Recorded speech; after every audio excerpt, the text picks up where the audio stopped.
சிம்மராசிக்காரர்களுக்கு சூரியனுடைய ஆதிக்கம் 10ஆம் இடத்தில் இருப்பதை ஞாபகத்தில் வைத்துக் கொள்ளுங்கள். தொழில் ரீதியாக, உத்தியோகம் ரீதியாக, வியாபாரம் ரீதியாக, படிப்பு ரீதியாக, பயணங்கள் ரீதியாக சப்பு சப்பு சப்பு என்று நல்லது நடக்கும். விநாயகரை பிடித்துக்கொள்ள நன்மைகள் அதிகரிக்கும். நரம்பு சம்பந்தப்பட்ட உபத்திரம், மன அழுத்தம், யாரையோ நினைத்து குழம்பிக் கொள்வது, இது மட்டும்தான் சிம்மத்துக்கு காணப்படக்கூடிய அமைப்பு. உங்களை சுற்றி நிறைய பாசிட்டிவ் விஷயத்தை வைத்து கொள்ளுங்கள். உங்களுக்கு இருக்கக்கூடிய பாசிட்டிவ் சகவாசத்தை கெடுத்துக்கொள்ளாமல் பார்த்து கொள்ளுங்கள். நல்ல வைபுடன் இருப்பது நன்மை ஏற்படுத்தி தரும். எல்லா விதத்திலும் உங்களை தாங்குவதற்கும் உங்களுடன் இருப்பதற்கும் தெய்வ கடாட்சமும் நல்ல உறவு நட்பும் கிடைக்கக்கூடிய காலகட்டம்.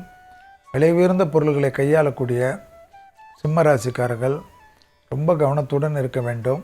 அடுத்த ஒரு வருடத்துக்கு என்பதை ஞாபகத்தில் வைத்துக் கொள்ளுங்கள். அதே சமயம் கோளர் பதிகத்தை கேட்க கேட்க படிப்படியாக மன அழுத்தங்கள் குறையும்.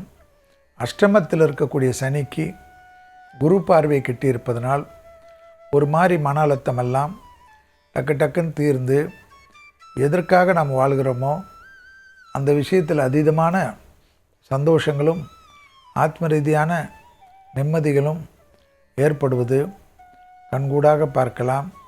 தொழில் ரீதியாக எதிர்பார்த்த நல்ல விஷயங்கள் பெரிய சந்தோஷத்தை ஏற்படுத்தும்.